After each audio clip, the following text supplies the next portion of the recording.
Hello, everyone, and welcome to this Google Hangout. I am Heidi Hanna, and it is my pleasure to welcome my good friend, Dr. Evian Gordon, who's going to be joining us today as we talk about peak performance, one of our mutually favorite topics to look at. So this chat in particular, we are looking at peak performance habits. And we wanted to tie this in with the current study that we're doing, looking inside the minds of successful entrepreneurs. So many of you who are going to be joining us are part of our EO family, which is Entrepreneurs Organization. And Evian and I are currently doing a study where we've invited 300 successful entrepreneurs to take the Mind-Brain Solutions brain assessment, which allows them to see their personal brain scores. We're going to talk a little bit more about that in a moment. But what we thought would be good as a follow-up to that, if you have taken the study and you want to know kind of how to apply that and some great tips, we've come up with what we think are 3 very powerful training tips based on the work we've both done working with professional athletes as well as peak performers in business. So I'm going to give you a little bit of background about Evian Gordon. The most important thing is he has become a very good friend of mine, but I did print out a little mini bio because I can never remember all of the great details. I got to know Dr. Gordon through Mind-Brain Solutions, which is a online training brain exercise platform, but it is also a whole lot more than that. He has the largest international database of brain-related research. He is the author of the Brain 1-2-4 model, which is an integrative neuroscience model that he's going to talk a little bit more about. He is currently doing research and providing amazing guidance with regards to how to treat brain imbalances such as addiction, depression, anxiety, coming out with some great studies on that. He also established brainrevolution.org, which is a nonprofit organization, and I happen to know he's busy finishing up his next book.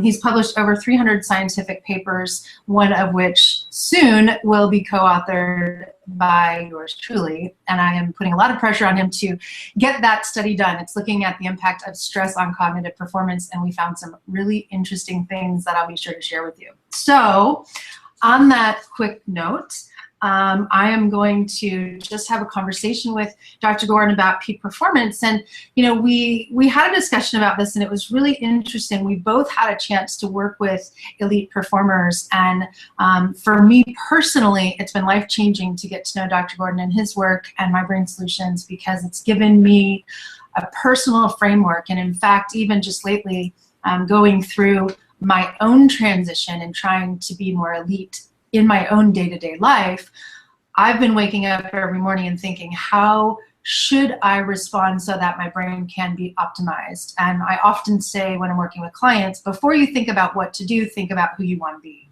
And I guess I'm kind of already getting into tip number 1 without trying to, but perhaps the most important thing is having a framework of how the brain actually works, because so many of us forget that these 85 billion neurons are kind of calling the shots here. So, Evian, would you maybe share a little bit more about your Brain 1-2-4 model and why it's so important to have a framework to begin with? Sure, thank you, Heidi, and it's just been such fun working with you. And you are one of my exemplars of peak performance in all ways, including your self-deprecation, which is very scary. Because it's kind of like true, but you so overcome it so quickly that you reflect one of the key things about peak performance. So I always start with the end in mind, and the 3 points that I'm going to try and share with you, sort of extracting from our Brain Resource International database, is that that we've already seen from a variety of, whether it's Fortune 500 companies or whether it's executives or peak performers in sports teams, that having a model is what differentiates a peak performer from I like to say dilettante, but some people sort of think that's a little bit of a put down. But I don't mean it as a put down. It just really is true. The second thing is that I want to talk about how to reconcile using a model effectively. And they are the scores that you are going to have access to if you do the Mind-Brain assessment. And the third thing is, and that leads to what to train, like what does it mean to train a more effective brain? So I want to just really talk about what is it about peak performers? How do they train differently? Why are they so different? Because from what I see in the database, they are so different. It's incredible. And then the last thing is, even in the decision making, what are the things in peak performers that make them different? So they are the three things: the model, the reconcile the scores and training, and basically decision making. So I'll just briefly start off with the model. Why is a model so important? What makes an expert so different? And if you think about it, I love working with physicists as an integrationist in the brain, because the physicists, above all, I learned the most from in terms of having this essence of how things work, how the universe works, how basic laws of physics work. And it made me increase, and my background, by the way, was I did my PhD in serum lipids in cardiology before I switched to the brain. And even in cardiology, that simplicity, the elegance of having a pump that you really understand how the sinoatrial node triggers the rest and how the flow goes. It was just so empowering to have this frame of reference. Problem was that when you got to the brain, it was kind of overwhelming by the number of layers and the number of different kind of churches in the landscape of the mind, which is kind of still sad in a way, because it's such a privileged space. But it's changing, in that people are being called upon much more to really have validated and replicated data. So the longer... I want to stop you for 1 second in case people missed that, because you said it quickly, and I think some people might not know what you mean. Different churches when it comes to studying the brain. So different philosophies where everyone's kind of siloed off into this is how the brain works, and we're not going to look at this other area of study. The brain is such a fertile area where your belief can be validated by a little bit of self-confirming data, and then before you know it, you have some big name from some university, with all due respect, and it becomes a kind of fad, and the next thing we know, that's the gap. Causality is so difficult to prove, and so people, because the brain is so complicated, 85 billion highly interconnected neurons with 100 chemicals sloshing around, let alone all the different complexities within each of those 85 billion. So I'm not telling anybody anything they don't know. So the essence of the model that surprised us, and that I think is the first time this has been possible in history, to my knowledge, is that computational analysis has allowed us, and when I say us, there are many groups around the world who are doing this, have allowed us to distill both the scientific literature and big data. In our case, the one little innovation that I happened to do was standardize the data so that from all over the world you could capitalize on the power of statistics. And essentially what emerged is what I call the brain 1-2-4, that there's, in essence, it turns out, one organizing principle, and that is safety first. Now, it's easy to underestimate this. Peak performers don't. They know. If you do not make people feel safe, if you don't feel safe, all the rest is detail. If you do feel safe, your likelihood of actually pursuing rewards more effectively is enhanced. So that's one of 1-2-4, safety. Two is there's non-conscious and conscious modes. We all know about conscious. Verbal, detail, language. It's what we bias to believe, rational thinking.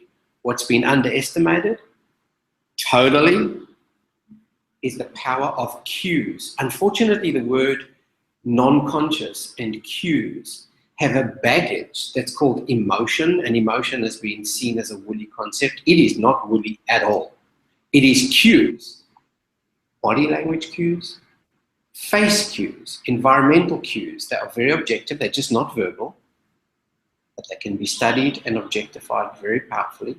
And we were one of the first groups that showed these cues so rapidly that people couldn't see them on computer screens, where the refresh rates were so fast that you could literally show the stimuli without consciousness and see what impact it had on the brain. I won't be able to say much more than that, other than for those people who have not read the book, Thinking Fast and Slow by Daniel Kahneman, I urge you to do so. It is just a snippet. Or just go to Google and look up non-conscious biases. It is breathtaking. I've done it many times, and each time I lose my breath. So also add to that too, just as a follow-up, that for people looking for more information in that area, one of my fascinations right now is negativity bias. And we could do a whole conversation, perhaps we'll do a follow-up on that. But for people who want more information about this, just send me a note, send me an email to Heidi@synergyprograms.com, and I'll make sure we follow up with you, because we are going to cover very rapidly this framework, but obviously there's a lot more detail, and we'll try to bring some additional videos to help have more conversation about these topics. It's a great example of a non-conscious bias. Some people magnify threat, and some people magnify threat so largely that they catastrophize, or even if they don't, magnifying threat has enormous implications to everything. Right. Okay, so that's 2, conscious, non-conscious. And 4, thinking. We all know attention, memory, planning, emotion, the cues, which I've just mentioned. But feeling, the emotions are non-conscious. You pick up those cues in a fifth of a second. It's non-conscious, and they determine a huge amount of what you think is threatening or rewarding. And then at about a half a second, your body heart rate and sweat rate and breathing starts to change, and that's when you become aware of the consequences, your experience of the consequences of the perception of those cues, and that's feelings. So the feelings and emotions are completely different. Emotion cues, non-conscious, feelings, conscious, changes in your body physiology. And lastly, the 4th piece is your self-regulation, how well you regulate yourself, and negativity bias is one of those. If you have a negativity bias, you get a lot of trouble regulating yourself. You can magnify threat, you're going to be reactive. So there's an example of brain 1, safety first, brain 2, conscious, non-conscious, and 4, thinking, emotion, feeling, and self-regulation. And what we're seeing is peak performers, they get a model, whether it's that one or others. I don't for 1 minute pretend that model has a monopoly of wisdom on anything. It's just a distillation that I happen to do over 25 years with many collaborators around the world. And it summarizes literally about 1,000 models across scales and discipline. But there are others. And the point of it is not which model is right or wrong. Many things about the brain we have no clue about, like how does consciousness work. But this is a summary of the essence of how the brain might work. And the point is that I want to end off on for peak performers is when they come across a model that makes sense to them, they use it. So that's the first thing. Any issues on that, Heidi? No issues. Of course, I have some opinions and some feedback that I'll share. Yes. It took a long time for me to keep my mouth shut. But no, I was relating even to my day today, and I was shocked at how often I hold my breath.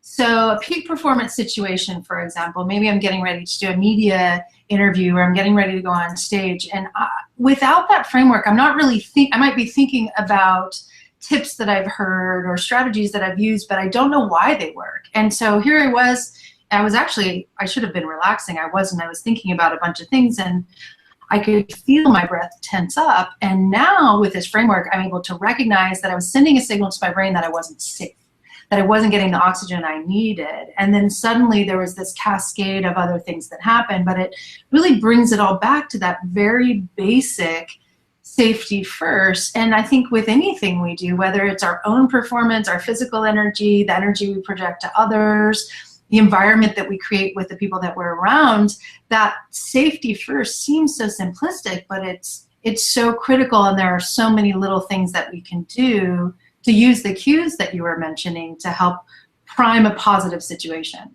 if that makes sense. Spot on. Yeah. So to go to the second point on that, to take that as a segue to the second point, in terms of when you look at your scores, the 4 scores you'll be most aware of in the assessment of thinking, emotion, feeling, and self-regulation. If you take that example of safety first, the first thing you want to look at is, am I being hijacked by too much stress? Because if that's the case, all the rest is detail. Like, that's peak performers get that right. They master stress, and they know that that is like critical. And then the other thing that's intriguing is that peak performers kind of strive to get their scores, I call it aligned. It's kind of such intuitive and rational people in terms of their brains work in this integrated manner, that they know that getting the scores aligned is what makes for effectiveness in a model.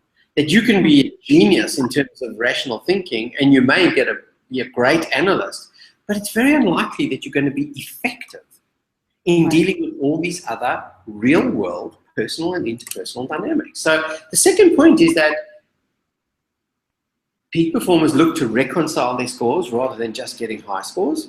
And then they make sure that they master stress first. And then they look to the other elements they may want to master, like in memory. They'll use association techniques. In anything, they really do learn step by step that training new habits, they know it. They know that it's small steps every day. They got a calmness. They really do stick to it. And they build things that help their effectiveness. They get the point of effectiveness. And they open, and they don't have natural non-conscious pushback if the idea is not theirs. Often, sometimes they do, but often. And so there's this kind of peak performance kind of openness to the model, and then looking for concrete evidence ways, monitorable, objective ways to show what's working for them, and bringing the pieces together more effectively for their own brains, making themselves more effective. So the other final example I want to give before I end up on my third point is they really get cues. So the first thing they get is the most important thing of the model, which is stress. But the second thing they get is this issue of emotion cues. Peak performers are kind of attuned to people's body language. They kind of they either know formally by now, because it's been in the scientific literature for about a decade and a half. But even before it was kind of well known, the peak performers I used to study, they kind of knew that body language was communicating something that was motivating, it was sort of like showing somebody's motivations as much, if not more so, as what they said. These corridor conversations where I used to watch people and they'd say to the CEO or to a C-suite person or just to somebody else they work with, really great job you did there. It was so good. And they'd be standing there with their arms folded, and you could just see that you didn't need to be an expert to know that there was a cognitive dissonance here. And that what people say is not always what it seems. But body language is much harder to fake. Authenticity is reflected in body language. And I'll end off in that point before I end off on my third point, that everybody knows the example. That when somebody smiles at you, you automatically look to the corner of your eyes. And we did this research a long time ago. It's infrared technology. Every time somebody smiles at you, you look to the corner of their eyes to see if their eyes are crinkling. And if they are, the smile is authentic. And if they're not, it's not. But obviously, increasingly, you've got to look at the whole body and all the cues and pupil dilation and voice frequency and voice modularity. I should be glad about these crow's feet showing up. It means I'm authentically really kind. And we've gone on to world radio to tell people, be careful how you blot out your wrinkles, because just keep the corners of your eyes okay. But anyway. So I could go on a whole tangent about that I'm going to skip about. That's but I want to reconciliation and training. Yeah. So two quick things about that.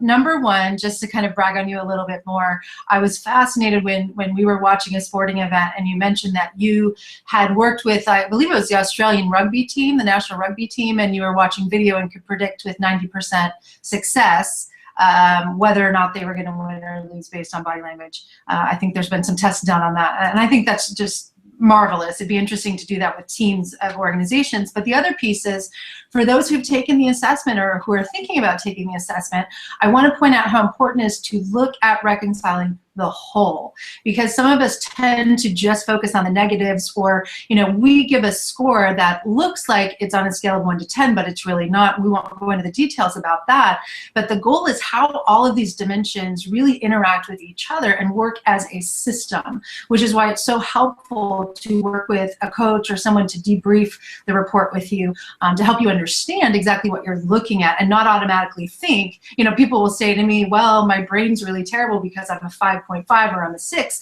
That's actually not necessarily a bad thing. You're not looking to accomplish a 10 the way so many people often think about it. It's such a good point. It's amazing. And people find their own way of doing it. There's no single way, but reconciling means also you want strategies where it's always useful from getting the dopamine hit. Everything about change is first get a win. get a dopamine hit, share it with someone, get some oxytocin bonding.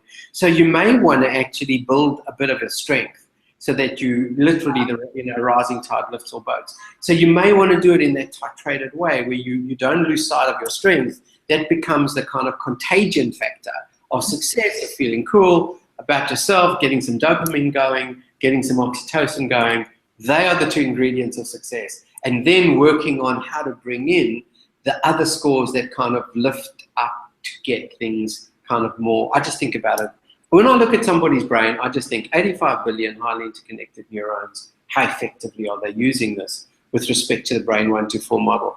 And it's such an interesting thing to do. I've been doing it for a long time now, and it's like, when I hear all this psychobabble about people being a label, they're this and they're that, and they're passive-aggressive and acting out, and narcissists and sociopaths, it's all, I mean, I'm sure there's, I'm sort of, in addition to being medically trained and scientifically trained, I also do have a psychology background. And I mean, all of these things are helpful, like personality preferences. But when the closer you get to the brain and think about the brain dynamics, it's just the explanatory power, in my personal view and in the view of those in my network who are kind of practicing integrated neuroscientists, the explanatory power just becomes less kind of pejorative, and it just becomes, hey, this is just about somebody's brain. It's not a, we all have these dynamics, just in different proportions.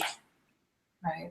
Wonderful. Okay, so as always, we could talk about this for hours. Let's get to the third training tip that you have, which is really about, I found this fascinating, the ability to prioritize what's most important, and that you've seen that peak performers tend to do this naturally.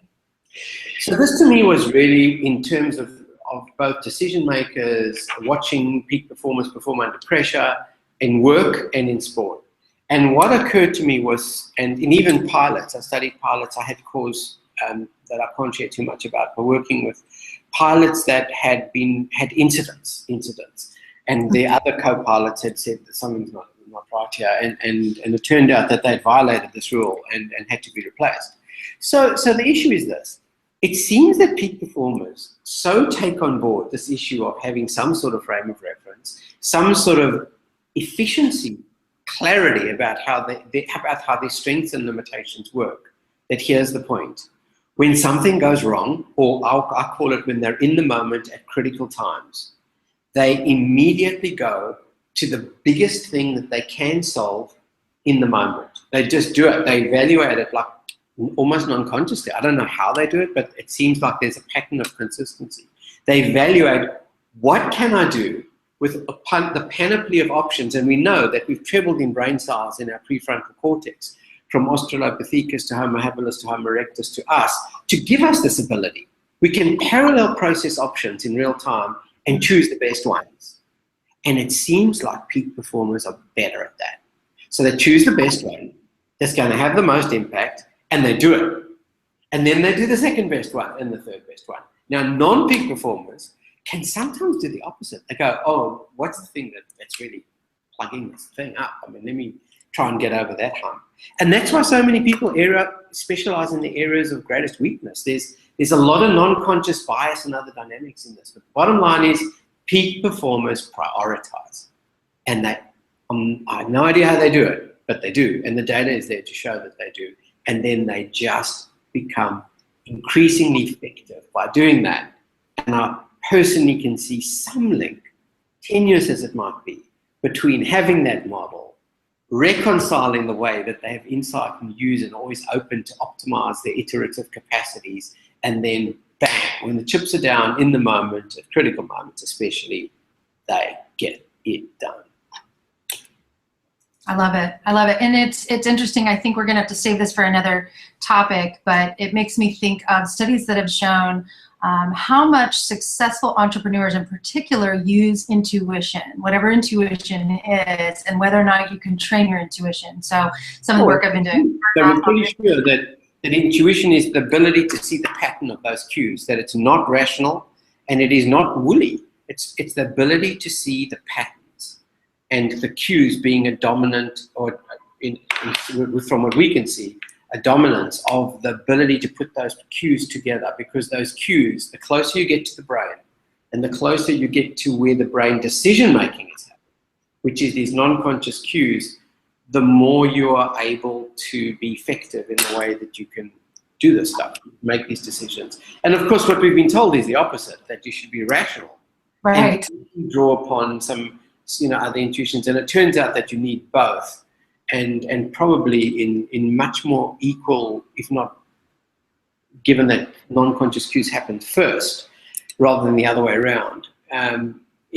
The cues and intuition become increasingly powerful. But I just want to say one final thing.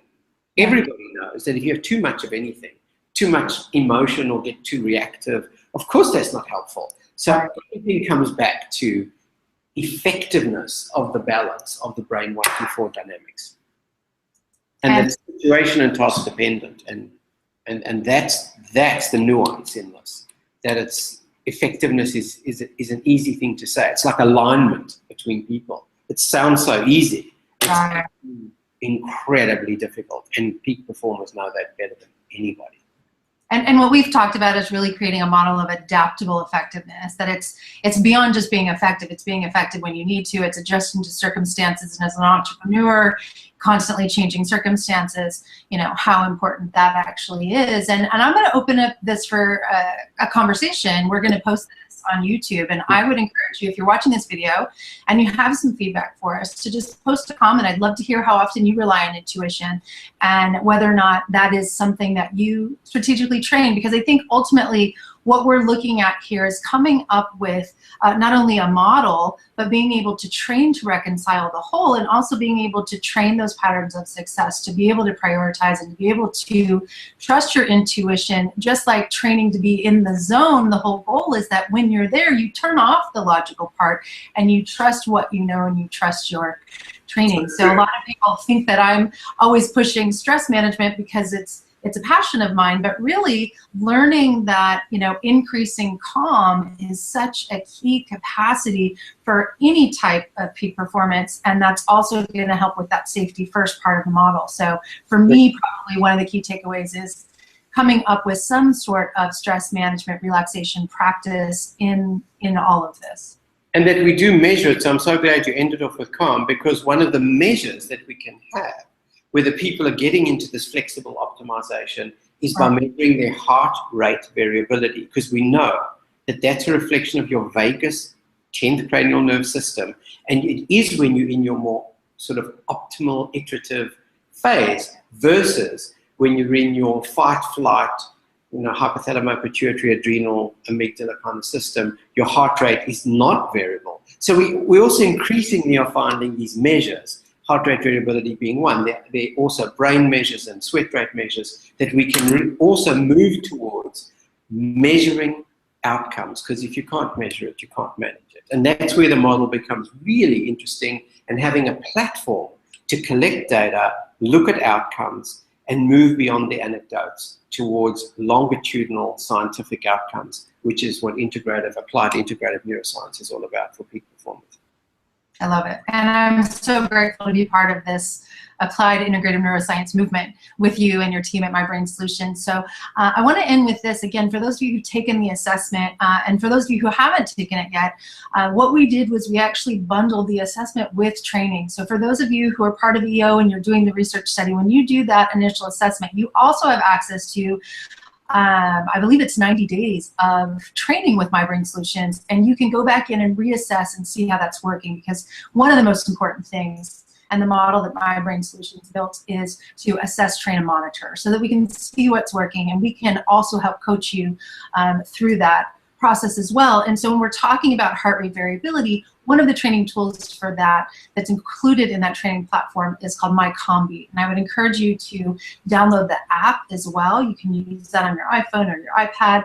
And there's also a monitor that you can purchase that will help you to determine your best breathing rate. So again, we can go into details about all the different great technologies and additional resources that are there, but I do want to keep the video short and provide you with some training tools, some takeaways. If you want more information, you have my contact, it's Heidi@synergyprograms.com. I can also put you directly in touch with Evian, who's going to also be going out with me on a speaking tour, although the dates are still to be determined, but we are going to go out and be doing some speaking on this new peak performance presentation and releasing his soon-to-be published new book. So we will make sure to keep in touch with you. Send me a note if you want to know when that book is coming out. Other than that, any kind of final takeaways? Just as a recap, we said have a brain framework, reconcile the whole, learn for patterns of success. Any last thoughts from you, Evian? No, you've just been it's been a wonderful interaction, and I think we've covered the 3 points we wanted to cover. And there's nothing more fun than dealing with peak performers. That's right. Okay, so if there are topics you want to hear more about, also post that in the comment section below. I believe this is going to be the first of many of these discussions. So we look forward to sharing more information with you, and thank you again for spending your time and energy with us. Have a great day. Thank you. You too. Bye.